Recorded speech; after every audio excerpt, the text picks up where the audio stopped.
রাসূল আমাদের মধ্যে না বাহিরে, কিন্তু কোরআন আমরা পড়ি, কলমাও আমরা পড়ি। কলমা সাক্ষী দিতে এসে রাসূল আছে, লা ইলাহা ইল্লাল্লাহ মুহাম্মদ রাসূলুল্লাহ সাল্লাল্লাহু আলাইহি ওয়াসাল্লাম।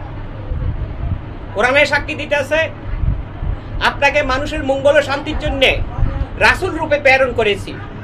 কেউ যদি আপনাকে মানলো, আমি আল্লাহকে মানলো। কেউ আপনার সাথে সম্পর্ক করলে আমি আল্লাহর সাথে সম্পর্ক করলো। কেউ আপনার কাছে বায়াত গ্রহণ করলে আমি আল্লাহর কাছে বায়াত গ্রহণ করলো। যারা আপনার কাছে বায়াত গ্রহণ করলো তাদের হাতের উপরে আমি আল্লাহর হাত রইল। যদি কেউ ওয়াদা বরখেলাপ করলো তবে পরিণাম তার জন্য রইল। এটা কোরআন শরীফের একটা ব্যাখ্যা।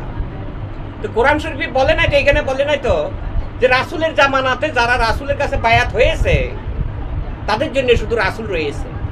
কোরআনে সাক্ষী দিতেছে সর্বকাল, ইন্নী জাইলাকুম ফিল আরদি খলিফাতান, আমি পৃথিবী সৃষ্টি করেছি, পৃথিবীর ভিতরে সর্বকালে সর্বজনের মানুষের জন্য আমি যুগ জামানাতে খলিফা প্রেরণ করব। তাহলে কারা খলিফার জায়গাটাকে থামিয়ে দিল? কারা রাসূলের জায়গাটাকে থামিয়ে দিল? যদি খলিফার জায়গা বা রাসূলের জায়গা কেউ থামিয়ে দেয় তাহলে কোরআন কি করে, কলমা কি করে রইল? কলমার মধ্যে তো অবশ্যই রাসূলের সাথে সম্পর্ক করার কথা বলা আছে।